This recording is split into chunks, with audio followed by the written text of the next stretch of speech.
जय श्री हरमिलाप साहेब जी। श्री पुरुषोत्तम मास महात्म 31वां अध्याय। सूत जी बोले, इस प्रकार पतिव्रताओं के धर्म सुनकर नारद जी और भी सुनने की इच्छा से मुनि जी से बोले, हे बद्रीपते, आपने कांसे के संपुट को जो विशेष दान कहा है उसका क्या कारण है, वह कहिए। श्री नारायण बोले, हे ब्राह्मण सुनिए। प्रथम यही प्रश्न श्री पार्वती जी ने पुरुषोत्तम व्रत धारण करते समय महादेव जी से किया था। हे कृपा सिंधु, व्रत समाप्ति पर कौन सा दान करना श्रेष्ठ है?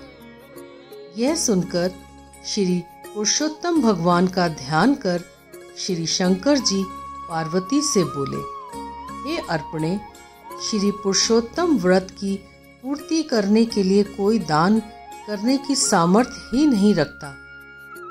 हे पर्वत पुत्री, जो दान भगवान के प्रिय महीनों में कहे गए हैं वह आजकल गौण रूप में है। इसी से पुरुषोत्तम व्रत की पूर्ति करने वाला दान कहीं भी दिखाई नहीं देता। इसके दान की पूर्ति में संपूर्ण दान अर्थात ब्रह्मांड का दान है। वह दान कहाँ से किया जाए? जब छोटे से दान नहीं कर सकते, उसी ब्रह्मांड का प्रतिनिधि कांसे का संपुट थाल या परात बनवाएं। उसमें 30 मालपुआ रखकर संपुट कर सूत से लपेटें तथा ब्राह्मण पूजन कर उसे व्रत पूर्ति के लिए प्रसन्नता से दान दे दें। अगर शक्ति हो तो इस प्रकार के 30 संपुट वेद पाठी विद्वान ब्राह्मणों को दान करें। इस प्रकार पार्वती जी महादेव जी के वचन सुन अत्यंत प्रसन्न हुई और 30 ब्राह्मणों को 30 ससंपुट प्रसन्नता पूर्वक दान किए। श्री सूत जी बोले, हे ब्राह्मणों, श्री नारायण के वचन सुनकर नारद जी प्रणाम करके फिर बोले, मैंने इन सब कथाओं को सुनकर यह निश्चय किया है कि सब व्रत नियमों से पुरुषोत्तम मास का व्रत सर्वश्रेष्ठ है। इसके महात्म मात्र सुनने से ही मनुष्य सब पापों से मुक्त हो जाता है और जो भक्ति पूर्वक विधि विधान से इसके व्रत नियम का पालन करें तो उसके फल का कहना ही क्या है। श्री सूत जी बोले, यह सब सुनकर श्री नारायण मौन हो गए। तब श्री नारद जी ने उन्हें प्रणाम किया। जो मनुष्य भारतवर्ष में जन्म पाकर भी इस श्रेष्ठ पुरुषोत्तम मास महात्म को नहीं सुनते हैं तथा इसमें वर्णित धर्म नहीं करते हैं, वे नराधम हैं। वे दुर्भागी बार बार जन्म मरण के चक्कर में पड़कर धन, पुत्र, मित्रता तथा स्त्री के दुख को पाते हैं। वे ही पुरुष धन हैं जो भगवान के इस मास का व्रत करते हैं। इंद्रधुम्न, सतधुम्न, यौवनाशव तथा भागीरथी आदि राजा श्री पुरुषोत्तम भगवान की आराधना करके उनकी शरण पा गए। श्री गोवर्धन गिरिराज को धारण करने वाले गोप रूपी गोपाल, गोकुल एवं गोपियों के प्यारे भगवान को प्रणाम करता हूँ।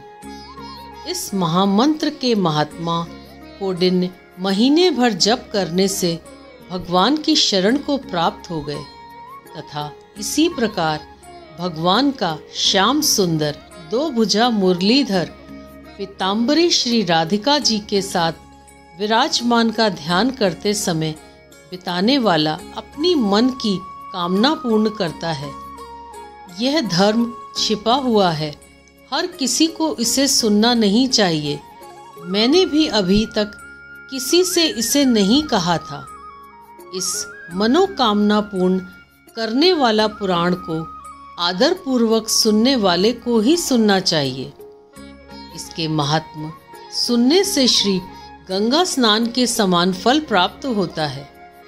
पूरी पृथ्वी परिक्रमा करने का पुण्य इसको सादर सुनने वालों को प्राप्त होता है।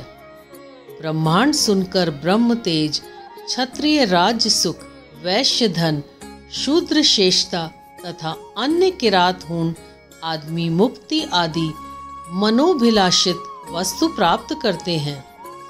इस पुरुषोत्तम मास महात्म्य को लिखवा कर खरीद कर वस्त्राभूषण के साथ विधि पूर्वक ब्राह्मण को जो दान करता है, वह अपने 3 कुल के साथ गोपालों से सेवित देव दुर्लभ गोलोक को प्राप्त होता है।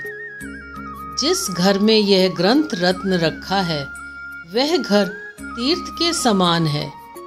इस प्रकार अत्यंत पुण्यदायक पुरुषोत्तम मास के महात्म्य को सुनकर विस्मित हुए और विनय पूर्वक सूत जी से बोले, हे सूत जी, आप धन्य हैं। बड़ी बुद्धि वाले सूत जी, आप धन्य हैं। बड़ी बुद्धि वाले सूत जी, आपके मुख से कथा रूपी अमृत पान करके हम सब कृतार्थ हो गए।